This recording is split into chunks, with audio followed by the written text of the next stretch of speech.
এই যেন এক রাতের রানী। এত রাতে র‍্যাম্পে হেঁটে সবাইকে অবাক করে দিলেন অপু বিশ্বাস। অপু বিশ্বাস আজকে যে লুকটা নিয়েছেন তাকে একদম রাজরানীর মতো লাগছে দেখতে।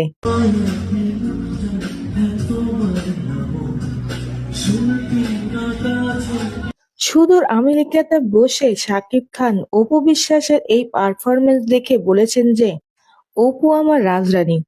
সে এমন পারফরমেন্স দেবে এটা তো আমার জানাই ছিল।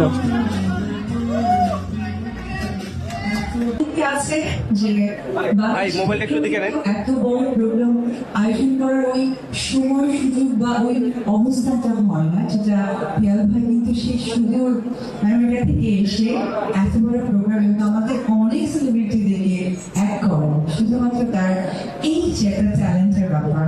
আর আজকে আমি যে ড্রেসটা পরেছি ভীষণই ফিউশন, সবার কামিজের উপর একটা শাড়ি, সো এটা পিয়াল হোসেন ডিজাইনার। আর আমার গহনা যা দেখছেন আমার যে জুয়েলারি, এটা করেছে আমার পাশে আর এক সুন্দরী সিলভার বাই আরোহী, আরোহী এটা অর্নামেন্টস। এবং অফকোর্স এই দুটোকে শুধু এবারই নয়, এর আগেও অনেকবার র‍্যাম্পে হেঁটেছেন অপু বিশ্বাস। তবে অপু বিশ্বাসকে এবার যেন একটু বেশি সুন্দর লাগছে।